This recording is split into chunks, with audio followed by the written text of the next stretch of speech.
The Maserati Gran Turismo. It's sexy, symphonic, and arguably the most unreliable car that you could ever buy. With an MSRP of well north of $100,000, you can now snag one for a mere 15% of that. And why is this, you ask? Well, let's talk about why the Gran Turismo is the most depreciated car and Maserati is the most unreliable car brand in the world. Let's go! For any car enthusiasts out there, or mechanics, or anyone that knows anything about cars, have you ever encountered this? Your friend or family member sees a Maserati, possibly a Gran Turismo on the road or online, and they go, "Oh, wow! Look at that Maserati! That thing is so nice!" And you silently think to yourself, "Oh Lord, if they only knew what I knew, they would never say that again." Well, that's kind of the gist of Maserati's problems as a whole. You see, to the average Joe, hearing the name Maserati evokes notions of luxury, performance, and sex appeal.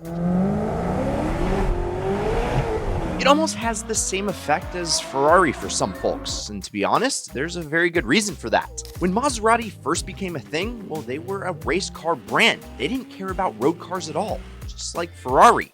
And they were really successful at racing, just like Ferrari. And then they took this pedigree that they garnered and transferred it into the road cars for the most affluent buyers to cruise in, just like Ferrari. And these were stunning cars in the upper echelon of luxury performance and, yes, sex appeal. I mean, look at this. Stunning, right? It was cars like that and this that established Maserati as a Ferrari-adjacent brand that had the cachet to justify really high prices. But that Maserati is dead and gone. What most people think of when they hear Maserati now, well, it's not the A6 GCS or the Casman. It's usually something like the Gran Turismo, a car that is aged so poorly that it's consistently finding itself as the subject of, well, videos like this one, where it's posed as a money pit, unreliable, and just plain untouchable. Now, as I was doing my research for this video, I ran across a super clever comment by a Reddit poster named Clever Donnie1. And guys, this sums up exactly why Maseratis depreciate like a stock market crash. Just imagine you've entered a Maserati dealership and the salesperson goes, "Good day, Mr. Customer. Have you ever wanted to buy a BMW with the Italian flair?" Well, good news, because the Maserati Ghibli Fontanaio is here to fill your need. The performance of a Lexus, the reliability of a Jeep, and the interior quality of a Chevy combined to create a truly horrifying ownership experience. Now, you too can own a Fiat for the price of a Mercedes until it breaks. So, yeah, let's start with this. Remember how Maserati used to be a Ferrari-adjacent brand? Well, here is the current average used sales price of a Ferrari, almost $200,000 on average. Now, the current average used sales price of a Maserati, just under $39,000. And the Gran Turismo itself, well, not much better. Yeah, now, clearly, there is a big six-figure fall from grace between these two brands that used to be considered equals. So, how did this happen to the Gran Turismo and really Maserati as a whole? Well, you see, Maserati wasn't doing great in the late 1980s and early 1990s, and in order to save the company, they had to go on the market for a buyout. And guess who stepped to the plate? Who? Fiat Chrysler. Who? Sounds like a match made in heaven. Not. So after 5 short years later, they didn't want to bear all the burden, so they sold half of Maserati to, you guessed it, the Italian stallion, Ferrari. And with that partnership came a new era of Maseratis with cars like the Quattroporte sedan, and of course, the Gran Turismo. The Gran Turismo was, let's be honest, sexy as hell. I mean, this thing had all the right curves in all the right places. It looked more exotic than a supermodel at the Monaco Grand Prix. And under that gorgeous hood, Ferrari-sourced 4.2-liter V8. Yes, that's right. We're talking about some serious Italian horsepower. It's no wonder this beauty had a price tag of almost $114,000 when it hit the streets back in 2008. I mean, yeah, it was basically a supercar with a Trident badge on it. And back then, that price tag may have seemed justified. The interior looked comfy and pretty high quality. It also sounded amazing. But guys, remember, this was a Fiat Chrysler product. After people started buying them and living with them, their true colors started to shine through. Interior pieces were coming apart, brakes were acting up, suspension components started to make noises that you didn't want to hear, and clutches on both the automatic and single clutch automated manual transmissions started to burn themselves up.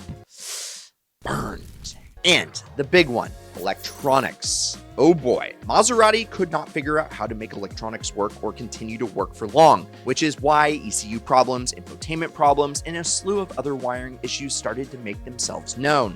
Now, other cars have similar problems, I know that, but when you couple the Gran Turismo's smorgasbord of issues with the cost and maintenance, then it really becomes an issue. Owners on Vehicle History reported spending $3,000 a year just to keep their car roadworthy, and others reported individual repairs for larger parts like the clutch could cost up to 10 grand in one visit. Talk about putting your mechanic's son and daughter through college. I mean, why so expensive? Well, not only is this an Italian car that tends to be fragile in general, but the price of parts and labor for these were immense, giving owners far more headaches, they still had a brain, and smiles while owning the Gran Turismo. But the reliability wasn't the only thing for its historic depreciation, because when compared to similarly priced rivals at its time, the driving experience, well, it just wasn't worth the price of ownership. At that price point, folks would be cross-shopping an Aston Martin Vantage V8 with a 6-speed manual transmission, or a Jaguar XKR, or even a Porsche 911. And all of those cars have arguably more timeless designs and better driving dynamics than the Gran Turismo. But wait, there's more, because the maintenance costs and the poor standing against rivals was only compounded by the lack of updates to this car. I mean, the first generation Gran Turismo went on sale in 2007 and didn't end until 2019. That is 12 years of one generation where no significant changes and improvements were made. The only updating that they did was release some more expensive and racier versions, which are genuinely really cool cars, but it wasn't enough to change the trajectory of the Gran Turismo's fate, or really the fate of Maserati as a whole either. You see, the sedan version known as the Quattroporte was actually pretty well received. Well, that is after they got rid of the automated manual transmission, and that's a whole nother video. But once it got a proper automatic transmission, it was one of the best sports luxury sedans that you could buy, period. They had struck gold in the experience and dynamics department with this car. But the Quattroporte's transmission mishaps, which included brand new cars roasting their clutch on the drive home from the dealership, like literally, along with a slew of electrical problems and mechanical failures on the Gran Turismo, simply tainted the brand's image as a whole. They didn't have the depth that Ferrari had with their supercars and hypercars that could maintain the desirability and overshadow some of the other models' shortcomings. The Quattroporte and Gran Turismo were all that Maserati really had at this point. And when the Ghibli, Levante, and Greycall all came along, it was too late for the company to internally restore their former Ferrari-adjacent glory. Mostly because they are now owned by Stellantis, which has had some of the worst business in the industry over the last several years. Watch our video on that right up here. But today, it leaves Maserati with the reality of this. Used 2008 Gran Turismos are costing around $20,000 on average. That means you can find them for even less. Like this 2011 convertible that sold for under 19 grand. It's around 16% of the original sales price, or an 84% depreciation. An Italian brand like this with so much heritage should not see this level of value loss when others like Ferrari have cars from the same era that have become future classics. Speaking of Ferrari, these cars have a Ferrari engine, remember? That should be desirable as but unfortunately, it was just a little too late. But let's just zoom out for a minute. Those are just the old cars, right? And their brand's image is one thing, but what about their new cars? Well, remember that Stellantis ownership? You see, they tend to share parts with several of their other brands. Even a high-class Italian brand like Maserati is not exempt. And not only has that led to quality control issues, but also problems with electronics and programming, which nowadays affects everything from the small interior stuff to the transmission tuning. I mean, just a few years ago, Maserati ranked 40th out of 40 brands in Reliability Index's reliability tests. And now, despite becoming more popular amongst buyers, cars like the Ghibli are expected to be less reliable than its competitors according to Consumer Reports. And everything considered, it's no wonder why, next to maybe Jeep, Maserati is consistently one of the least reliable manufacturers in modern times. And yes, it's certainly advisable to avoid certain Maseratis, and especially the used ones.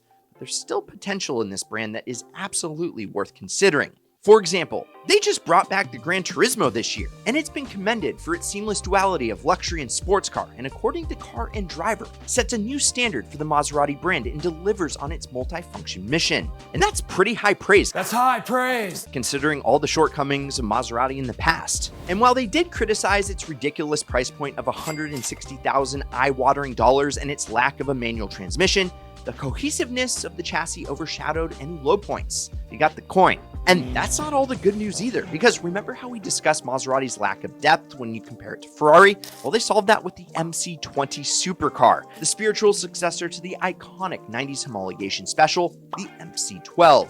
And it's not just that Maserati actually built this thing that gives them so many brownie points, it's that it's genuinely an amazing driving experience. The MC20 wasn't only called a return to glory for Maserati this year by Car and Driver, but it also won Evo's 2022 Car of the Year and prompted phrases like utterly brilliant to drive and look at.